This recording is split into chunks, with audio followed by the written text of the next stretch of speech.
નમસ્કાર વિદ્યાર્થી મિત્રો, સેન્ટ ઝેવિયર શાળાના ઓનલાઈન ક્લાસમાં હું આપ સર્વેનું હાર્દિક સ્વાગત કરું છું. તો કંપનીના સંચાલકોનું જે 5મું ચેપ્ટર છે, જે સેક્રેટરી પ્રેક્ટિસનું છે, આ ચેપ્ટરનો છેલ્લો પોઈન્ટ એ આજે આપણે લઈએ છીએ અને આ સાથે આ ચેપ્ટર એ પૂર્ણ થશે. તમે જાણો છો કે આપણે છેલ્લે એની સત્તા અને ફરજો 2 પોઈન્ટ જે છે, એમાં ફરજો જે આગળ આપેલી છે મેનેજિંગ ડિરેક્ટરની, એ પોઈન્ટ આપણે ત્યારે એવું કીધું હતું કે એ પછીના લેક્ચરમાં લઈશું. એનું કારણ છે કે એકટામાં ઘણી બધી ઝાઝી ફરજો છે. બીજું, મેનેજિંગ ડિરેક્ટરની ફરજો સ્પષ્ટ નથી કરેલી, પણ એવું ખાસ કીધેલું છે કે જે ડિરેક્ટરની ફરજો છે એ જ મેનેજિંગ ડિરેક્ટરની ફરજો છે. તો એ તમને આગળ પેજ ઉપર આપેલી છે, કારણ કે આપણે સંચાલકોની ફરજો એટલા માટે નહોતી કરી કે એ તમારે આ વર્ષના કોર્સમાં જે છે એ નથી લેવામાં આવી. પણ મેનેજિંગ ડિરેક્ટરની પણ ફરજ એ જ હોવાને લીધે એ પાછું આપણે એને મેનેજિંગ ડિરેક્ટરની રીતે લઈએ છીએ. તો જ્યાં જ્યાં સંચાલકો છે શબ્દો, જ્યાં ફરજોમાં તમને સંચાલકો શબ્દ, કારણ કે એમાં સંચાલકોની ફરજો આપેલી છે, તો એની જગ્યાએ તમારે દર વખતે મેનેજિંગ ડિરેક્ટર એવી રીતે લખી અને યાદ રાખવાનું છે. એટલે જ્યાં સંચાલકો લખ્યું છે ત્યાં મેનેજિંગ ડિરેક્ટરને આ ફરજ છે એવું સમજવાનું છે. તો આપણે જોઈએ છીએ નેક્સ્ટ પોઈન્ટ તમને જે આપેલો છે એ છે મેનેજિંગ ડિરેક્ટરની ફરજો. કારણ કે એમાં લખ્યું છે કે એ ફરજો સંચાલકોની ફરજોની સરખી જ છે, બંને સેમ જ છે. એટલે આપણે આ મેનેજિંગ ડિરેક્ટરની રીતે જોઈએ છીએ. મેનેજિંગ ડિરેક્ટર પણ સૌથી અગત્યનું સ્થાન જે છે કંપનીમાં ધરાવે છે, એટલે એને પણ ઘણી બધી ફરજો હોય છે. તો એ સ્વરૂપે આ મેનેજિંગ ડિરેક્ટરની ફરજો છે. પહેલું છે, કંપનીના નિયમન પત્રમાં જણાવ્યા અનુસાર મેનેજિંગ ડિરેક્ટરે કાર્ય કરવાનું રહેશે. બરાબર, જે મુજબ એણે કાર્ય કરવાનું છે, તો એ નિયમન પત્રમાં જે સ્પષ્ટ કરેલું છે એ રીતે પણ એણે કામ કરવાનું છે. બીજું, મેનેજિંગ ડિરેક્ટર કંપનીના ઉદ્દેશોને આગળ વધારવા શેર હોલ્ડર્સના લાભાર્થે તટસ્થ બુદ્ધિપૂર્વક કાર્ય કરશે. બરાબર, શેર હોલ્ડર્સના લાભાર્થે, કારણ કે શેરધારકો માલિક છે અને મેનેજિંગ ડિરેક્ટર સંચાલકોમાંથી જ કોઈ હોય છે, એટલે એણે પણ તટસ્થ રીતે બુદ્ધિપૂર્વક કામ કરી અને માલિકોને ફાયદો થાય એ રીતે સંચાલકોની જેમ જ કામ કરવાનું છે. કંપનીના કર્મચારીઓ માટે, શેરધારકો માટે, સમાજ અને પર્યાવરણના રક્ષણ માટે મેનેજિંગ ડિરેક્ટર કાર્ય કરશે. તો કંપનીમાં જે કામ કરે છે એવા કર્મચારીઓને લાભ થાય, માલિકો તરીકે શેરધારકોને લાભ થાય, સમાજને કંપનીના લાભ મળે, કારણ કે કંપની સમાજ સાથે જે છે એ સંકળાયેલી છે, એટલે એના લાભ સમાજને પણ મળે અને પર્યાવરણનું પણ રક્ષણ થાય. ઘણી કંપનીઝ એવી હોય છે કે જેને લીધે પર્યાવરણને નુકસાન થતું હોય છે. તો આવું પણ મેનેજિંગ ડિરેક્ટરે ખાસ યાદ રાખવાનું છે, એ રીતે કાર્ય કરવાનું છે. ત્યાર પછી મેનેજિંગ ડિરેક્ટર પોતાની ફરજો બજાવવા યોગ્ય વહીવટ, યોગ્ય કાળજી, ત્વરિત કુશળતાપૂર્વક સ્વતંત્ર નિર્ણયો લેશે.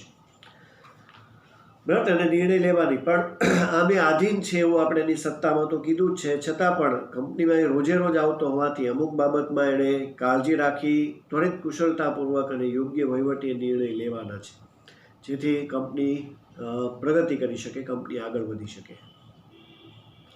ત્યાર પછી કંપનીમાં મેનેજિંગ ડિરેક્ટર પ્રત્યક્ષ કે પરોક્ષ રીતે કંપની હિત સાથે સંઘર્ષમાં ઉતરશે નહીં.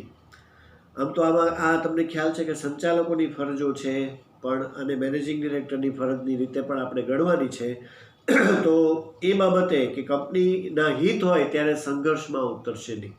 કાંઈક એવું હોય કે જેમાં કંપનીને લાભ થતો હોય તેની વિરુદ્ધમાં મેનેજિંગ ડિરેક્ટર કે ડિરેક્ટર કોઈએ પણ જવાનું નથી, કંપની માટે જ કામ કરવાનું છે.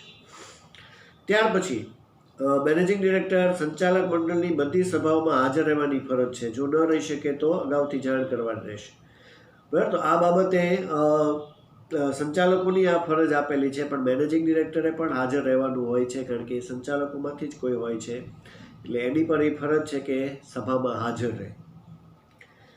કંપનીમાંથી કોઈ છુપો નફો કરશે નહીં. કંપનીમાં કોઈ પણ રીતે આ પ્રકારની એને કાર્યવાહી જે છે કે પ્રવૃત્તિ નથી કરવાની કે જેમાં એને છુપો નફો મળે. ખોટું કોઈ પણ કામ મેનેજિંગ ડિરેક્ટરે નથી કરવાનું. મેનેજિંગ ડિરેક્ટર કંપનીની નાણાકીય અને ચલ અચલ સંપત્તિની સંભાળ લેશે. આવી સંપત્તિનો ઉપયોગ એ અંગત વપરાશ માટે કરશે નહીં. આમ તો આ સંચાલકોનું કામ હોય છે, એને કીધું તો આગળ ટ્રસ્ટીની જેવું કામ છે, પણ એ બાબતે મેનેજિંગ ડિરેક્ટર પણ કંપનીમાં રોજે રોજના કર્મચારી છે, એટલે એણે પણ આનું ધ્યાન રાખવાનું છે કે કંપનીની સંપત્તિનો પોતાના અંગત કામ માટે ઉપયોગ નથી કરવાનો. તો એ બંનેની ફરજ રહેશે. ત્યાર પછી મેનેજિંગ ડિરેક્ટર કંપનીના ફંડનું રોકાણ યોગ્ય રીતે અસ્કયામતોમાં કરશે. એમાં હેલ્પફુલ થવાની વાત છે. આમાં અમુક ફરજો સીધી એવું કે છે કે જે સંચાલકોને વધારે લાગુ પડે છે, પણ આ પણ મેનેજિંગ ડિરેક્ટર પણ જોડાયેલો છે, એટલે જે કાંઈ રોકાણ થાય છે એ સારી મિલકતોમાં રોકાણ થાય અને કંપનીને ટૂંકમાં એ રોકાણથી ફાયદો થાય એવી રીતે મેનેજિંગ ડિરેક્ટરે પણ સંચાલકો સાથે રહી અને કામ કરવાનું છે. ત્યાર પછી મેનેજિંગ ડિરેક્ટર સંચાલક મંડળની સભામાં ઓછામાં ઓછી દર 3 માસે બોલાવશે. તો આ બાબત જે છે એ તમારે સંચાલકોની રીતે જ આમ તો લાગુ પડે છે, પણ જો એમાં મેનેજિંગ ડિરેક્ટરને હાજર રહેવાનું હોય તો એ હાજર રહી શકે છે. એટલે આ ફરજ આમ બને તો જે છે મેનેજિંગ ડિરેક્ટરમાં ન યાદ રાખવી. કંપનીમાં મેનેજિંગ ડિરેક્ટર પોતાના માટે અથવા પોતાના સગાઓ કે માટે અયોગ્ય લાભ મેળવશે નહીં. બરાબર, પોતાના સગા કે એની માટે કોઈ એવો ખોટો લાભ જે કંપનીમાંથી એને મળવા પાત્ર હોય તો એવો ખોટો લાભ એના આ મેનેજિંગ ડિરેક્ટરને પણ લાગુ પડશે, તો એને મેળવવાનો નથી. એટલું જ નહીં, તે ભાગીદારો કે સાથીદારો માટે આવો કોઈ લાભ મેળવવાનો પ્રયત્ન કરશે નહીં.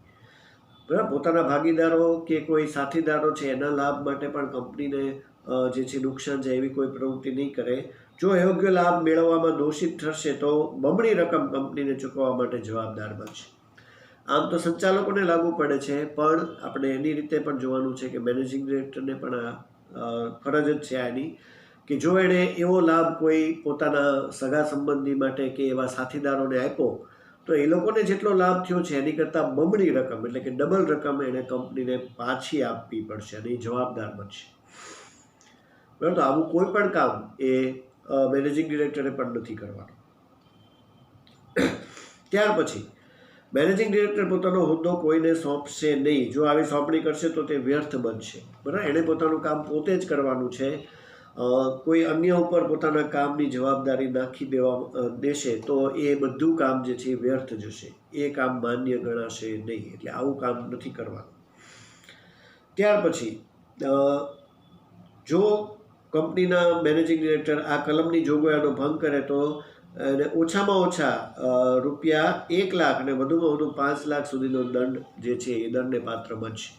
ઉપરની જોગવાઈ એટલે કે પોતાનું કામ જે છે બીજાને સોંપી દે કે એવું કોઈ કાર્ય કરે તો એ માટે દંડની જોગવાઈ પણ છે, ઓછામાં ઓછા 1 લાખ, વધુમાં વધુ 5 લાખ. પણ આ પણ તમારે મેનેજિંગ ડિરેક્ટરની ફરજની રીતે MCQ BSQની રીતે પણ યાદ રાખવાનું છે કે એ માટે જોગવાઈ એવી છે કે આ કલમોનો ભંગ કરશે તો એને પૈસા જે છે દંડ, નાણાકીય દંડ પણ થઈ શકે છે, જેમાં 1 લાખથી 5 લાખ સુધીનો દંડ જે છે એને ભરવો પડશે. તો આ સંચાલકોને લાગુ પડશે, મેનેજિંગ ડિરેક્ટરને પણ લાગુ પડશે. ત્યાર પછી બોર્ડ ઓફ ડિરેક્ટર્સની ઓડિટ સમિતિ રચવાની ફરજ છે. બરાબર, ઓડિટ સમિતિ આ ફરજ જે છે એ થોડી ઘણી કહી શકાય કે મેનેજિંગ ડિરેક્ટરને બહુ લાગુ નથી પડતી, પણ ઘણી બધી ફરજો તો એવી આવી જ ગઈ છે અને આ ફરજો જે છે 4 માર્ક સુધીમાં તમને પૂછાઈ શકે. તો આ ઉપરની ઘણી બધી ફરજ એવી છે જેમાંથી તમે લખી શકો છો. તો આ ફરજ થોડી જે છે, કારણ કે ઓડિટ સમિતિ રચવાની જે છે એ એની ફરજ ન હોઈ શકે, છતાં પણ મેનેજિંગ ડિરેક્ટરમાંનું જ કોઈ હોય છે એટલે સાથે રાખી શકાય એ રીતે ફરજ યાદ રાખી શકાશે. બોર્ડ ઓફ ડિરેક્ટર્સ પણ અહીંયા મેનેજિંગ ડિરેક્ટર કંપની હિત સંબંધિત જેને કહેવાય છે કંપની હિત સંબંધિત સમિતિ એટલે કે સ્ટેક હોલ્ડર રીયુનિયન કમિટી, બરાબર, તો આ છે એ રચવાની ફરજ. એકચ્યુઅલી બોર્ડ ઓફ ડિરેક્ટર્સની હોય છે, એટલે બોર્ડ ઓફ ડિરેક્ટર્સ બધા જે છે એ ભેગા થઈને જ રચે છે. એટલે જો મેનેજિંગ ડિરેક્ટરમાં હોય તો એ સાથે ફરજમાં છે એવું ગણી શકાય. બાકી આ મૂળ ફરજ તો જે છે એ મેનેજિંગ ડિરેક્ટરની નથી, પણ ડિરેક્ટર્સની છે. કોઈ પણ મેનેજિંગ ડિરેક્ટર રોકડ સિવાય કોઈ અન્ય પ્રકારની સંપત્તિ મેળવી શકશે નહીં. બરાબર, તો એ લાગુ પડે છે. મેનેજિંગ ડિરેક્ટરને પણ માત્ર સંચાલકોની જેમ રોકડા પૈસા જે છે એ રોકડ સિવાય કોઈ સંપત્તિ નથી મળતી. એટલે એને પૈસા જે મળે છે એ જ એણે રાખવાના છે, કોઈ બીજી સંપત્તિનો પોતાના નામે નથી કરવાની. આ ફરજ પાછી મેનેજિંગ ડિરેક્ટરને લાગુ પડે છે. અને છેલ્લે છે કે કોઈ પણ મેનેજિંગ ડિરેક્ટર જામીનગીરીઓના ઇનસાઇડર ટ્રેડિંગ કરી શકે નહીં. ઇનસાઇડર ટ્રેડિંગ એટલે તમને ખ્યાલ છે, ટ્રેડ એટલે વેપાર કરો, ઇનસાઇડર એટલે આંતરિક જે કાંઈ વેપાર છે, એટલે કે કંપનીની અંદર રહીને પોતે જે છે કંપનીની વસ્તુ કે કોઈ વસ્તુની અંદર ખરીદી કરી શકતા એવી રીતે વેપાર કરવાનું નથી. આ વસ્તુ એને લાગુ પડતી નથી. તો આ મેનેજિંગ ડિરેક્ટરને પણ એ બાબતમાં એની ફરજો રહેશે કે એવું નથી કરવાનું. એની ફરજ એકચ્યુઅલી નથી. કંપનીની જ વસ્તુને અંદર વેચી દેવી એવી બધી બાબતો જે છે એને આપણે ઇનસાઇડર ટ્રેડિંગની રીતે કહીએ છીએ. તો આવું કરવાનું હોતું નથી, એટલે એની ફરજ નથી. તો આવું નથી કરવાનું એ રીતે પણ થોડીક ફરજોને બતાવેલી છે. એટલે 2-3 ફરજોને આપણે બાદ કરીએ કે જે માત્ર સંચાલકોને લાગુ પડે છે એવું કહી શકાય, તો પણ 17 કુલ ફરજો છે અને એમાંથી તમે 3 કે 4 બાદ કરી દો તો પણ તમારે 12-13 ઇઝીલી ફરજો જે છે એ સીધી મેનેજિંગ ડિરેક્ટરની રીતે લાગુ પડશે. તો એને લીધે આ પ્રશ્ન જે છે એ 3 અને 4 માર્ક સુધીનો જે છે એ ફૂલ લેન્થ ક્વેશ્ચનમાં આવી શકે છે. પણ આ બધી મેનેજિંગ ડિરેક્ટરની ફરજોની રીતે તમારે યાદ રાખવાનું છે. બરાબર, જે કોર્સ બાદ થયો છે એમાં સંચાલકોની આ ફરજો છે, પણ એ બાદ થયા મુજબ આપણે એને લીધો નથી. પણ મેનેજિંગ ડિરેક્ટરમાં પણ જે ફરજો છે એમાં સ્પષ્ટ લખેલું છે કે ડિરેક્ટરની મેનેજિંગ ડિરેક્ટરની ફરજો સરખી છે, એટલે આપણે એની ફરજોને વિગતવાર આ લેક્ચરમાં સમજી ચૂક્યા.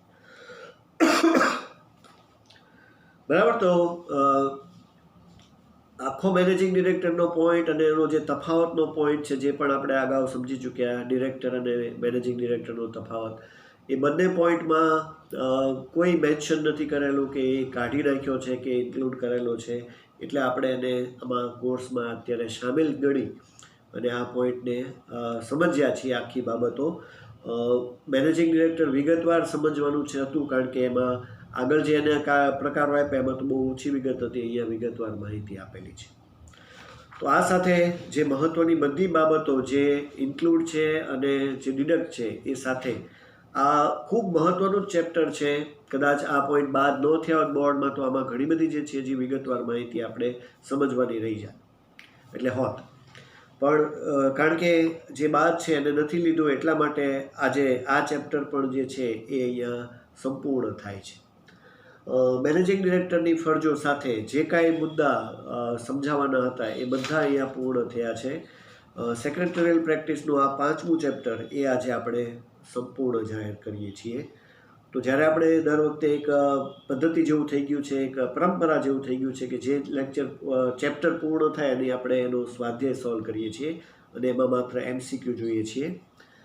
આ ચેપ્ટરની અંદર કારણ કે ઘણું બધું મોટું ચેપ્ટર છે બાદ કરીને પણ, તો આ ચેપ્ટરમાં જે કાંઈ મુદ્દા આપેલા છે હું અત્યારે તમને બધા MCQ જે છે સોલ્વ કરાવી દઉં છું. એમાંથી અમુક પોઈન્ટ જે છે તમારે તમને ખ્યાલ છે કે નથી આવવાના, તો એવી રીતે અત્યારે આપણે અલગ નથી પાડ્યું. અત્યારે જેટલા MCQ છે કુલ 20, એ બધાના જવાબ તમને હું ટીક કરાવી દઉં છું. બરાબર, પછી એમાંથી આપણે અલગ પાડી શકીએ છીએ કે આ પોઈન્ટ આપણને લાગુ પડશે નહીં આ વખત પૂરતો. તો તમે જોઈ શકો છો એક પછી એક જે કાંઈ વિકલ્પો આપેલા છે એ મુજબ સંચાલક વધુમાં વધુ કેટલી કંપનીમાં સંચાલક બની શકે, એમાં જવાબ આવશે બી, એટલે એ જ 20 કંપની અલગ અલગમાં થઈ છે. જાહેર કંપનીમાં ઓછામાં ઓછા કેટલા સંચાલકો, તો કે 3 સંચાલકો. ખાનગીમાં ઓછામાં ઓછા, એટલે બીજામાં સી આવશે, ત્રીજામાં બી આવશે 2. અને એક વ્યક્તિ વધુમાં વધુ કેટલી જાહેર કંપનીમાં સંચાલક બની શકે, તો એમાં આવશે એ, અલગ અલગ 10 કંપનીમાં બની શકે છે. સંચાલક તરીકે ઓળખ ક્રમાંક એ હોવો અનિવાર્ય છે, એટલે જવાબ આવશે 6માં એ. અનિવાર્ય છે, સોરી, જવાબ અહીંયા ખોટું છે, બી જવાબ આવશે. હોવો અનિવાર્ય છે, સંચાલક તરીકે અનિવાર્ય છે, એટલામાં બી લખજો ખાસ કરીને, જે હોવો અનિવાર્ય છે. બી જવાબ આવશે 6ની અંદર. ત્યાર પછી કંપનીમાં સ્વતંત્ર સંચાલકોની સંખ્યા જે આપેલી છે એ મુજબ એ 1/3, એટલે ડી જવાબ આવશે 7માની અંદર. 6માં ખાસ યાદ રાખજો, એમાં બી જવાબ આવશે. સ્વતંત્ર સંચાલકની નિમણૂક અંગેની માન્યતા એ સામાન્ય સભામાં લેવી પડે છે, એટલે એ જવાબ આવશે. સંચાલક મંડળના કેટલાક કાર્યો માટે 9મો MCQ છે, સંચાલક મંડળના કેટલાક કાર્યો માટે શેરધારકોની સંમતિ જરૂરી છે, એટલે એમાં પણ બી જવાબ આવશે. અને 10મું, સ્ટેક હોલ્ડર સંબંધી સમિતિ રચવાની ફરજ એ બોર્ડ ઓફ ડિરેક્ટર્સને છે. આજે હમણાં આપણે ફરજોમાં જોયું એ પોઈન્ટ આવશે, એટલે આ MCQ આમ લાગુ પડતો નથી, કારણ કે સંચાલકોની ફરજ એ નીકળી ગઈ છે. સંચાલક કેવા પ્રકારની સંપત્તિ મેળવી શકે? 11મો MCQ છે, એમાં ડી જવાબ આવશે, માત્ર રોકડ. બરાબર, તો આ પણ પાછો ફરજોમાં છે, જે સ્વરૂપે આમાં મેનેજિંગ ડિરેક્ટરની રીતે પૂછાય તો પણ જવાબ એ જ આવશે. નીચેનામાંથી મેનેજિંગ ડિરેક્ટર તરીકે કોની નિમણૂક કરી શકાય? તો એમાં જવાબ સી છે, વ્યક્તિની. 12મા MCQમાં પણ અને 13મામાં પણ મેનેજિંગ ડિરેક્ટરની નિમણૂક એક સાથે કેટલા વર્ષ માટે? તો કે 5 વર્ષ માટે. સ્વતંત્ર ડિરેક્ટરની પણ 5 વર્ષ હોય છે. ત્યાર પછી 14મું, મેનેજિંગ ડિરેક્ટરની નિમણૂક થયાના કેટલા દિવસમાં રજિસ્ટ્રારને જાણ કરવી પડે? તો એમાં આવશે 60 દિવસ, એટલે બી જવાબ આવશે 14માં. મેનેજિંગ ડિરેક્ટર તરીકે નિમણૂક પામનાર વ્યક્તિની ઉંમર ઓછામાં ઓછી કેટલી હોવી જોઈએ? તો કે 21 વર્ષ. કદાચ એવું પૂછાય કે વધુમાં વધુ તો 70 વર્ષ. બરાબર, આ રીતે પણ થોડું MCQમાં બદલાવ આવી શકે. પૂર્ણ સમયના મેનેજિંગ ડિરેક્ટરનું કેટલું મહેનતાણું ચૂકવી શકાય? ચોખ્ખા નફાના 5%. બરાબર, અને ખંડ સમય માટે 1% વધુમાં વધુ. બરાબર, આ રીતે થોડાક શબ્દો બદલાઈ જાય તો પણ જવાબ બદલાશે. ત્યાર પછી 17મો MCQ, જેમાં જવાબ એ આવશે, મેનેજિંગ ડિરેક્ટરનું પદ ગુમાવવા વળતરની ચૂકવણી તો કે કરી શકાશે. ડિરેક્ટરને ન કરી શકાય, બરાબર, મેનેજિંગ ડિરેક્ટરને કરી શકાશે. આ તફાવતમાંથી છે, એટલે એ રીતે પણ યાદ રાખો. કંપનીનું વ્યક્તિત્વ એ તમને ખ્યાલ છે કૃત્રિમ છે, એટલે સી જવાબ આવશે. સંચાલક મંડળની વર્ષમાં ઓછામાં ઓછી કેટલી સભા યોજવી જોઈએ? તો કે 4. એ પણ આગળ આપણે આપી ગયું છે. સંચાલક મંડળ ઓછામાં ઓછા કેટલા સંચાલકો હોવા જોઈએ? 1/3 અથવા 2, માંથી જે વધારે હોય. એટલે આમાં 1-2 ફરજોને બાદ કરતાં લગભગ બધા MCQ જે છે એ ઇન્ક્લુડ જ છે, એવું દેખાય છે. એટલે લગભગ બાદ બહુ ઓછું છે. એક આ 10મો ને એ જે છે કે જે 10 ને 11 એ ફરજોમાંથી છે, એટલે એ સ્વરૂપે એને મેનેજિંગ ડિરેક્ટરની રીતે યાદ રાખવાનું છે. બાકી મોસ્ટલી બધા MCQ જે છે કવર થઈ જાય છે. તો આ રીતે આપણે આ સ્વાધ્યાય પણ અહીંયા સોલ્વ કરી લઈએ છીએ. સંપૂર્ણ માહિતી જે છે એ આ ચેપ્ટરની આપણે મેળવી છે. જે બાકી છે એ જો આપણે યોગ્ય લાગશે તો આપણે ચોક્કસ એને ફરીવાર એને કવર કરવાનો પ્રયત્ન કરશું. ઓવરઓલ જોવા જઈએ તો આ આખું જે કોર્સ છે કહી શકાય સેક્રેટરીયલનો અને કોમર્શિયલનો, એ આજે આ લેક્ચર સાથે પૂર્ણ થાય છે. પણ તમારે એક નાનું એવું હોમવર્ક જે આજનું છે એ કરવાનું છે. અત્યારે જે આપણે જે ફરજો જોઈ મેનેજિંગ ડિરેક્ટરની, એ અને તફાવત જે ડિરેક્ટર ને મેનેજિંગ ડિરેક્ટરનો છે, બરાબર, એ 2 પોઈન્ટ એકવાર લખી અને હોમવર્કમાં બતાવવાના છે. બરાબર, આ અગત્યના પ્રશ્નો છે, એટલે એને આપણે હોમવર્કમાં એકવાર લખીને પ્રેક્ટિસ કરી લઈએ તો આટલું તમારું આ લેક્ચરનું હોમવર્ક રહેશે. વિદ્યાર્થી મિત્રો, આ સાથે હું આજનો લેક્ચર પૂર્ણ કરું છું.